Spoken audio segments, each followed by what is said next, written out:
The morning sun cast long shadows across the courtyard of Buckingham Palace as Queen Camilla reviewed the final preparations for her upcoming European tour.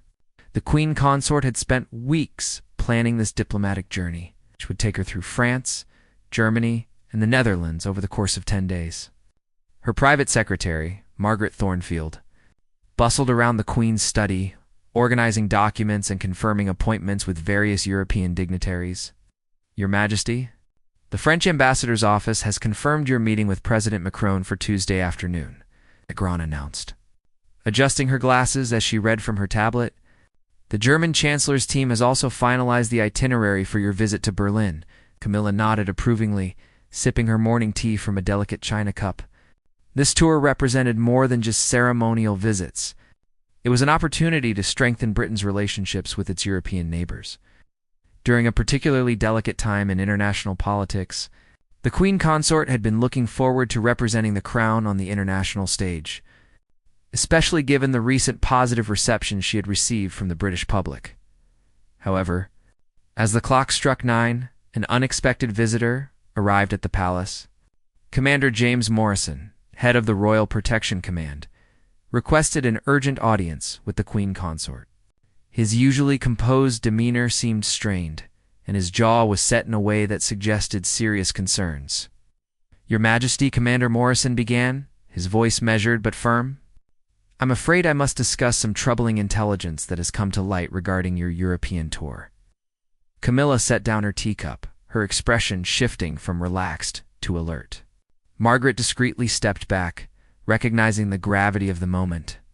The Queen Consort had learned to read the subtle signs of concern in her security team's behavior, and Commander Morrison's unusually formal tone immediately put her on edge. Over the past 48 hours, our intelligence partners have intercepted several communications suggesting potential security threats targeting your planned visits, Morrison continued. While we cannot share all the details for operational security reasons, I must advise that these threats are credible enough to warrant serious reconsideration of the tour's timing.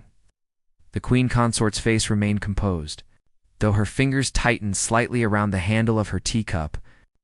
She had always understood that royal duties came with inherent risks. But the timing of these threats seemed particularly unfortunate given the months of preparation that had gone into the tour. What specific nature do these threats take, Commander? She asked, her voice steady despite the concerning news. Morrison glanced briefly at Margaret before continuing. Without revealing classified information, Your Majesty, the threats appear to involve multiple coordinated activities across the 3 countries you were scheduled to visit. Our European partners are equally concerned and have recommended postponement until the situation can be properly addressed. Margaret shifted uncomfortably. Already mentally calculating the diplomatic complications that would arise from canceling.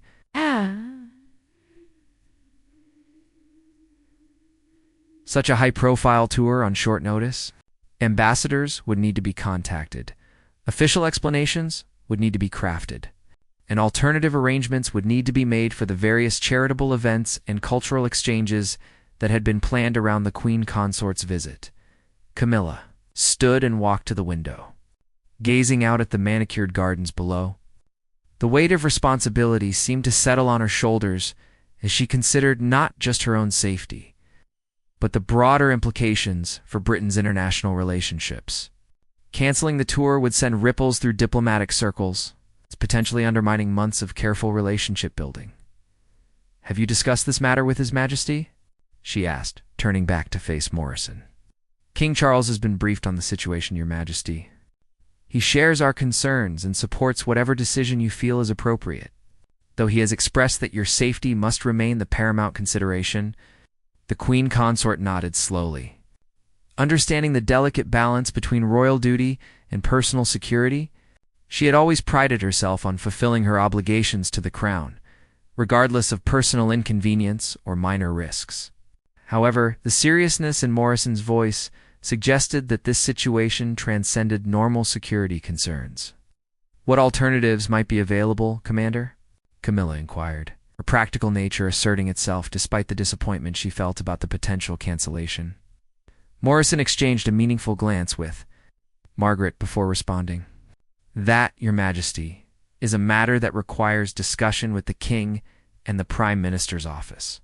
There may be options for alternative representation that would allow these important diplomatic engagements to proceed while ensuring the safety of all involved. As the morning progressed, it became clear that the European tour, which had seemed so certain just hours before, now hung in the balance. The Queen Consort found herself facing a decision that would not only affect her own plans but potentially reshape how the royal family approached international diplomacy in an increasingly complex security environment. The careful preparations, the excited anticipation, and the diplomatic opportunities that had been building for months now seemed suddenly uncertain. As Camilla prepared for what would likely be a series of difficult conversations with senior officials, she could not have imagined how dramatically the day's events would ultimately change not just her own plans, but the future of royal representation on the international stage. Within an hour of Commander Morrison's briefing, the palace became a hub of intense activity. Senior advisors hurried through corridors with urgent expressions, while secure phone lines buzzed with conversations between Buckingham Palace, Downing Street, and various intelligence agencies. The Queen Consort's European tours, which had seemed like a routine diplomatic engagement just that morning, had suddenly become a matter of national security concern. King Charles arrived at the palace earlier than usual. His scheduled afternoon appointments cleared to deal with the emerging crisis. His private secretary, Sir Clive Alderton, accompanied him as they made their way to the secure briefing room, where a full intelligence assessment awaited them. The gravity of the situation was evident in the unusual presence of representatives from MI5, the Foreign Office, and the Metropolitan Police's Counterterrorism Command. "Your Majesty," began Deputy Director Sarah Fleming from MI5, her voice crisp and professional, "the intelligence we've gathered over the past 36 hours indicates a coordinated effort to target high-profile British officials during international visits. While we cannot discuss operational details, the threats are both credible and imminent." King Charles listened intently as the briefing continued, his expression growing increasingly serious. The threats were not limited to Queen Camilla's tours but appeared to be part of a broader pattern of activities targeting British interests across Europe. The timing seemed deliberately chosen to coincide with several planned royal engagements, suggesting sophisticated planning and inside knowledge of royal schedules. Meanwhile, Queen Camilla met with her own team of advisors to discuss the immediate implications of canceling the tour. Margaret Thornfield had already begun the delicate process of contacting European counterparts, explaining that unforeseen circumstances might require schedule adjustments.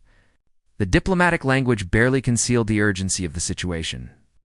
"The French are particularly concerned," Margaret reported, her phone barely silent between calls. "They've invested considerable resources in preparing for Your Majesty's visit, and President Macron's office is asking for clarification about whether this represents a broader security concern." The Queen Consort understood the diplomatic minefield that was opening before them.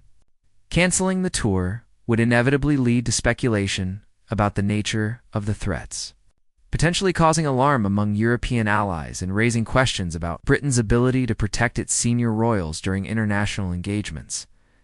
As the afternoon wore on, an unexpected development emerged from the crisis meetings. Sir Clive Alderton approached the king with a proposal that had been quietly discussed among senior advisors throughout the day. "Your Majesty," Sir Clive began carefully, "there may be an alternative approach that would allow these crucial diplomatic engagements to proceed while addressing the specific security concerns that have been raised." King Charles raised an eyebrow, interested in any solution that might salvage the important diplomatic work that Queen Camilla's tour was intended to accomplish. The relationships with European partners were too valuable to simply abandon due to security threats. But the safety of family members remained paramount. "The Princess of Wales has expressed willingness to step in as an alternative representative," Sir Clive continued. "Her security profile is different, and the intelligence suggests the specific threats are targeted toward Queen Camilla's visit rather than royal visits in general." The suggestion immediately sparked intense discussion among the assembled advisors. Catherine's popularity across Europe was well documented, and her previous international visits had been remarkably successful. Her approach to diplomacy while different from Queen Camilla's more traditional style, had proven effective in building bridges with younger generations of European leaders. However, the proposal also raised complex questions about royal protocol and the implications of making such a significant substitution at short notice. Queen Camilla had spent months preparing for specific meetings and cultural events, developing expertise in the particular issues that would be discussed during each leg of the tour. Commander Morrison was consulted about the security implications of the proposed change. His assessment was cautiously optimistic but highlighted the need for comprehensive risk evaluation. If such a substitution were to be implemented, the Princess of Wales has a different threat profile, he acknowledged. However, any royal visit to these locations would require extensive security review given the current intelligence picture. We would need at least 72 hours to conduct proper threat assessments for an alternative itinerary. As evening approached, the decision point was rapidly approaching. European partners were growing increasingly concerned about the uncertainty, and media outlets were beginning to ask questions about unusual activity at the palace. The careful balance between security, diplomacy, and public transparency was becoming increasingly difficult to maintain. Queen Camilla herself remained remarkably composed throughout the crisis, demonstrating the grace under pressure that had become her hallmark.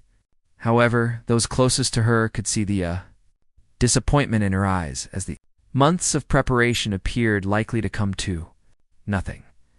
The king faced a decision that would test not only his judgment about security matters, but also his understanding of the delicate dynamics within the royal family and the broader implications for Britain's international relationships.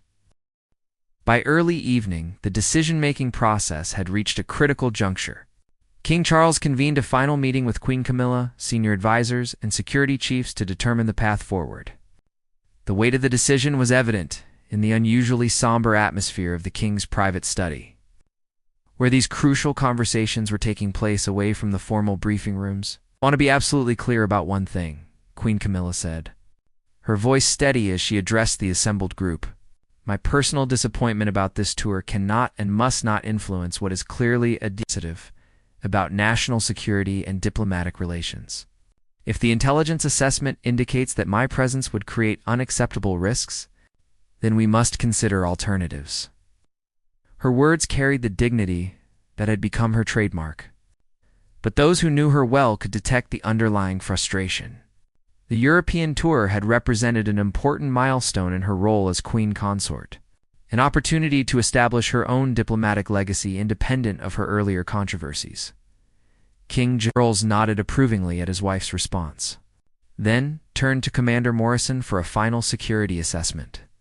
"Commander, I need your completely honest evaluation of the risks associated with proceeding with the original tour versus implementing the proposed alternative." Morrison's response was measured but definitive.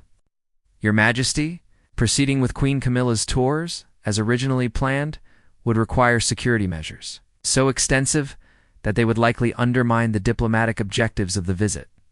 The intelligence picture suggests coordinated surveillance and planning that would make normal royal protocols insufficient." He paused before continuing.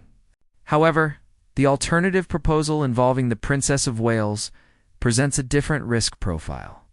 While no royal visit can be considered risk-free in the current environment, our preliminary assessment suggests that such a substitution might allow the core diplomatic objectives to be achieved with manageable security arrangements."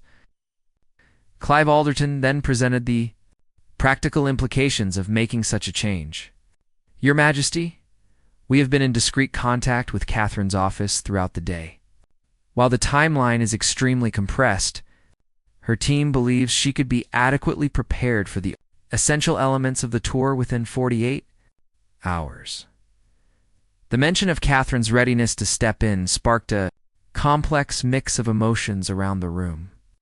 Queen Camilla's expression remained carefully neutral, though she understood the broader implications of what was being proposed. A successful international tour by the Princess of Wales would inevitably draw comparisons and potentially overshadow her own future diplomatic efforts. King Charles seemed to wrestle with the decision's multiple dimensions.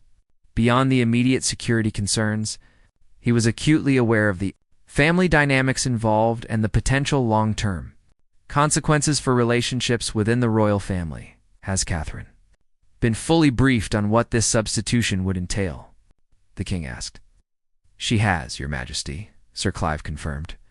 The princess understands both the diplomatic importance of these engagements and the sensitive circumstances that have necessitated the proposed change. She has indicated her willingness to undertake the tour if it serves the Crown's interests. Margaret Thornfield, who had been quietly managing communications with European partners throughout the day, provided an update on international reactions. The French and German governments have indicated they would welcome the Princess of Wales as an alternative representative. President Macron's office specifically mentioned their positive memories of her previous visit to Paris. As the discussion continued, it became increasingly clear that the practical arguments were aligning in favor of the substitution.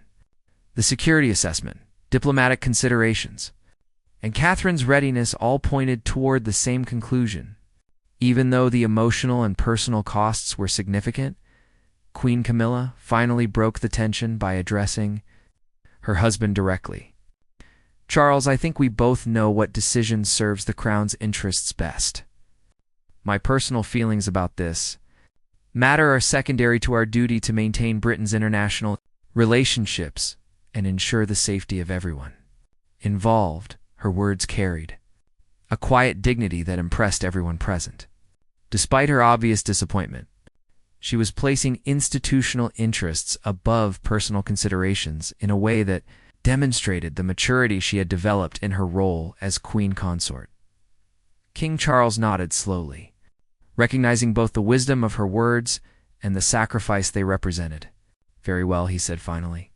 We will proceed with the alternative arrangement. Commander Morrison, I want a complete security review completed within 24 hours. Sir Clive, please coordinate with Catherine's office to begin the transition briefings immediately. The room stirred as the decision was made official. But the gravity of what had just transpired was not lost on anyone present. A major royal tour had been effectively transferred from one family member to another due to security concerns, setting a precedent that would likely influence future royal planning. As the meeting dispersed and advisors hurried off to implement the decision, Queen Camilla remained seated for a moment longer, processing the rapid change in circumstances that had transformed her anticipated diplomatic triumph into an unexpected chapter in the ongoing evolution of royal responsibilities and family dynamics. The following morning brought a whirlwind of activity as the palace machinery shifted into high gear to implement the dramatic change in royal representation. Catherine, Princess of Wales, arrived at Buckingham Palace before 8 o'clock, accompanied by her private secretary and a small team of advisors who would help coordinate the rapid transition. The princess's approach to the sudden responsibility was characteristically methodical and gracious.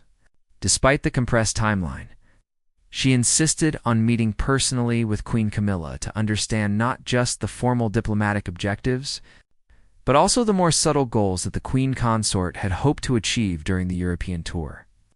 I want to ensure that your vision for these engagements is preserved as much as possible, Catherine told Queen Camilla as they sat in the latter's private sitting room. I know how much preparation you've put into this tour, and I hope to honor that work while adapting to the changed circumstances. Queen Camilla appreciated the gesture more than she initially expected. The conversation between the two women, conducted away from advisors and officials, revealed a mutual respect that had developed. Despite the complex dynamics of their positions within the royal family, the most important thing is that Britain's relationships with our European partners continue to strengthen, Queen Camilla replied. Your natural diplomatic instincts and the warmth that people respond to in you may actually serve these objectives very well, perhaps even better than my more formal approach would have. Meanwhile, the palace press office faced the delicate challenge of crafting a public explanation for the sudden change. The official statement would need to acknowledge the substitution while avoiding any details that might compromise ongoing security operations or create unnecessary alarm among the public, Rebecca Deacon, Catherine's communications secretary, worked closely with the palace's senior press advisors to develop messaging that would satisfy media curiosity without revealing sensitive information. The statement they crafted emphasized the Princess of Wales's extensive international experience and her commitment to strengthening Britain's European relationships. Behind the scenes, the intelligence picture that had triggered the entire crisis continued to evolve. Commander Morrison received updated assessments throughout the day, some of which provided modest reassurance that the specific threats might be less imminent than initially feared. However, the decision to proceed with Catherine's tour remained unchanged, partly due to the momentum of preparations and partly due to recognition that the alternative arrangement might actually serve Britain's interests. Effectively, Catherine's crash course in diplomatic preparation began immediately. She was briefed on the specific policy areas that would be discussed during her meetings with President Macron and Chancellor Scholz, ranging from climate change cooperation to post-Brexit trade relationships. Her natural curiosity and quick grasp of complex issues impressed even the most senior Foreign Office advisors. The Princess has a remarkable ability to identify the human elements within policy discussions, observed Sir Philip Barton, the Foreign Office Permanent Undersecretary. After completing his briefing with Catherine, this could actually enhance the personal connections that these diplomatic visits are designed to foster. As word of the change began to filter through diplomatic channels, the response from European partners was notably positive. The LEC Palace indicated that President Macron was particularly pleased about the opportunity to meet with Catherine. Given her growing reputation as a thoughtful advocate for various social causes that aligned with French policy priorities, the German Chancellor's office expressed similar enthusiasm. Noting Catherine's previous successful engagements with German officials during earlier royal visits, the Dutch government, which was hosting the final leg of the tour, welcomed the change as an opportunity to engage with a royal representative who had shown particular interest in environmental issues that were priorities for the Netherlands. However, the rapid transition was not without its challenges. Catherine's existing commitments needed to be rescheduled, affecting various charitable organizations and official engagements that had been planned around her calendar. Her team worked tirelessly to minimize disruptions while ensuring that the European tour would receive her full attention. The security arrangements for Catherine's modified tours also required extensive coordination. While the threat assessment was more favorable than it had been for Queen Camilla's original plans, Commander Morrison insisted on comprehensive security reviews for each venue and event. The compressed timeline made these assessments particularly challenging, requiring coordination with multiple European security agencies as the day progressed. Queen Camilla maintained her public commitments, despite the personal disappointment of losing her major international tours. Her grace in handling the situation was noted by palace staff and began to generate its own positive commentary among royal observers. By evening, the transformation was largely complete. Catherine had absorbed the essential briefings. Security arrangements were being finalized, and diplomatic partners had been informed of the final details. What had begun as a crisis threatening to undermine important international relationships was evolving into an opportunity that might actually strengthen Britain's diplomatic position. The irony was not lost on those involved that a security threat intended to disrupt British diplomacy had inadvertently created an arrangement that promised to be even more effective than the original plan. The announcement of the change came 48 hours before the tour was scheduled to begin. The palace released a carefully worded statement explaining that, due to evolving security considerations, Her Majesty Queen Camilla's European tour will now be undertaken by Her Royal Highness, the Princess of Wales, who will represent the Crown in meetings with European leaders and participate in planned cultural and charitable activities. The media reaction was immediate and intense. Royal correspondents across Britain and Europe scrambled to understand the implications of such an unprecedented substitution. The timing, so close to the planned departure, suggested urgent circumstances that went beyond routine schedule adjustments. "This is absolutely extraordinary," commented veteran royal reporter Jenny Bond during a live television interview. In my 30 years covering the royal family, I cannot recall a major international tour being transferred between family members with such short notice. The security implications must be significant. European newspapers picked up the story with equal interest. Le Figaro in France ran a front page. Articles speculating about the security concerns, while expressing enthusiasm about Catherine's upcoming visit. German media outlets focused on the diplomatic continuity that the Princess of Wales would provide, noting her previous successful engagements with European leaders behind the scenes at Buckingham Palace. Final preparations moved forward with remarkable efficiency. Catherine's team had worked around the clock to adapt the original itinerary to her style and interests, while preserving the essential diplomatic objectives that Queen Camilla had planned to achieve. The modified tour schedule included several additions that reflected Catherine's particular expertise and interests.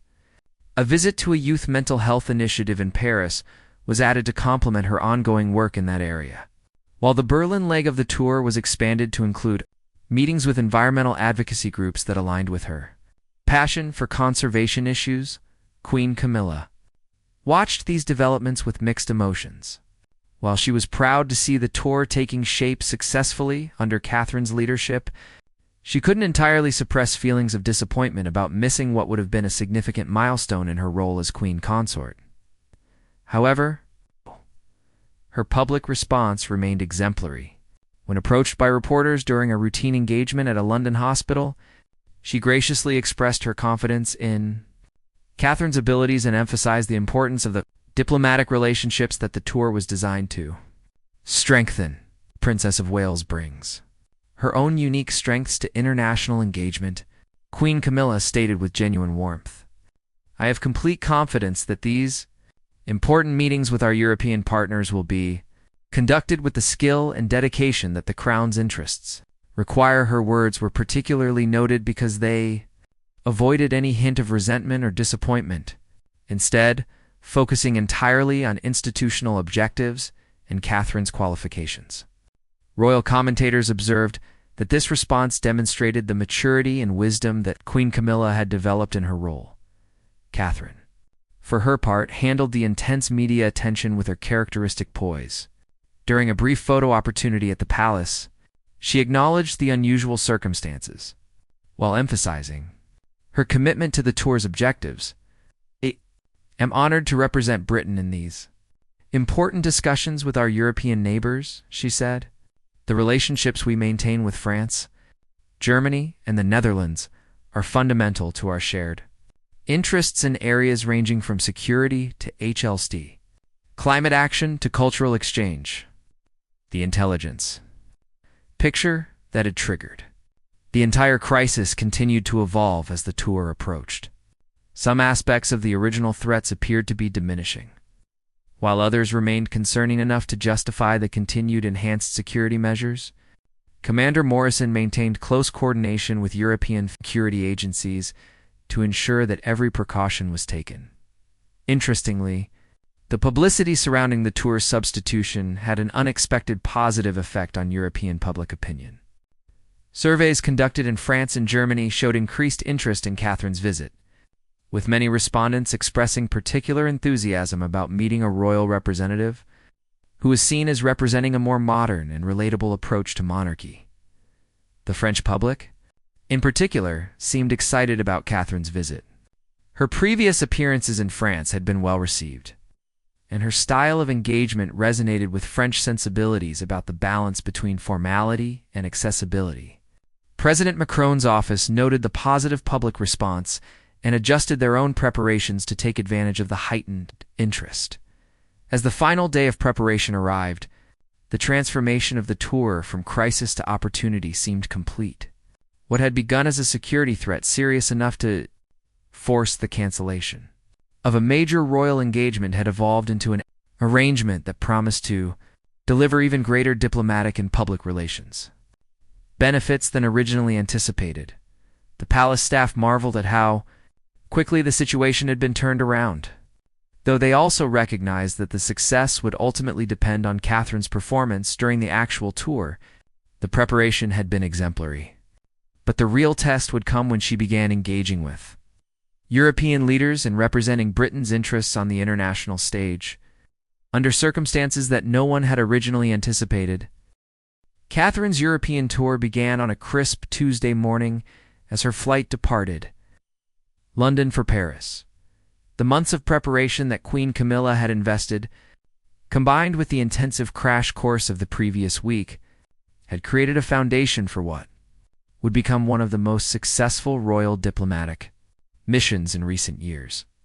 The first indication of the tour's success came during Catherine's arrival at the Élysée Palace. President Macron and his wife Brigitte greeted her with unusual warmth, and their private meeting extended well beyond the scheduled time as they discovered shared interests in education reform and mental health advocacy. The French president later told his staff that he found Catherine to be remarkably well-informed and genuinely committed to the issues we discussed. Substantive discussions covered everything from climate, cooperation to cultural exchanges. But it was Catherine's natural ability to connect personally with her hosts that made the greatest impression. Unlike the more formal diplomatic style that had been originally planned, Catherine's approach created an atmosphere where genuine progress could be made on several important bilateral issues. The public response in Paris exceeded all expectations. Crowds gathered spontaneously along the routes of Catherine's official engagements, and French media coverage was overwhelmingly positive. Her visit to a youth mental health center in suburban Paris generated particularly favorable commentary, as she demonstrated genuine interest in the work being done and spoke knowledgeably about similar initiatives in Britain. The Berlin leg of the tour proved equally successful. Chancellor Scholz, who had met Catherine previously during state visits to Britain, welcomed the opportunity for extended discussions about European security cooperation and environmental policy. Their meeting produced concrete agreements on several collaborative initiatives, including expanded educational exchanges and joint research projects on renewable energy. Catherine's visit to a Berlin startup focused on sustainable technology created what German media described as a perfect moment of modern diplomacy. Questions about the technical aspects of their work impressed the young entrepreneurs, while her obvious enthusiasm for innovation created exactly the kind of positive story that diplomatic missions hope to generate. The Dutch portion of the tour concluded with what many observers considered a diplomatic masterclass. Catherine's meeting with Dutch Prime Minister Rutte focused on shared challenges around flooding and climate adaptation, areas where both countries had significant expertise to share. Her visit to Dutch flood defenses demonstrated a level of technical curiosity that impressed engineers and policymakers alike. Throughout the tour, the security arrangements that had been such a source of concern proved entirely adequate.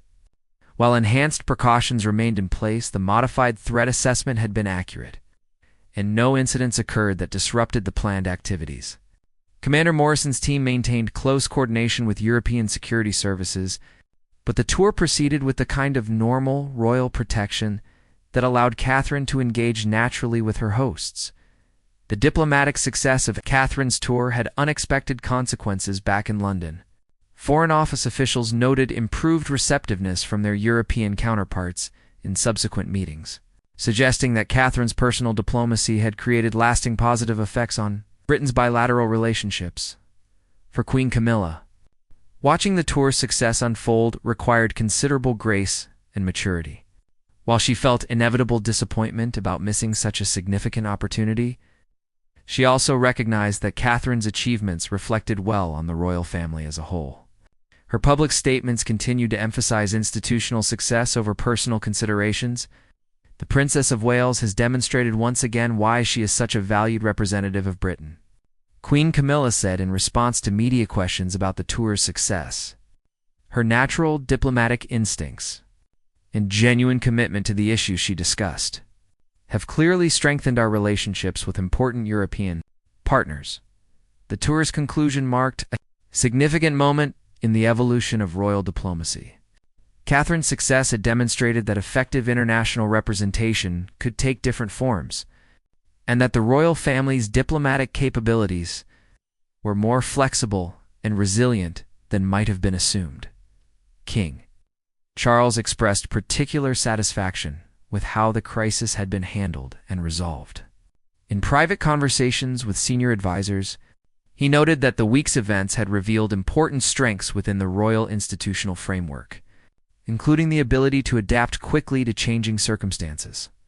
While maintaining diplomatic effectiveness, the intelligence assessment that had triggered the original crisis was eventually resolved through ongoing security operations.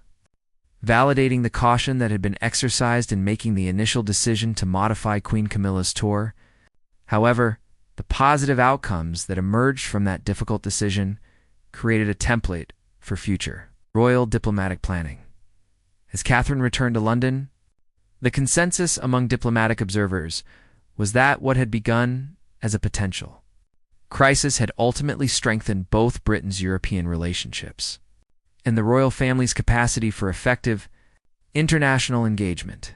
The tour had demonstrated that skilled diplomacy could overcome even the most challenging circumstances, turning apparent setbacks into opportunities for enhanced cooperation and understanding.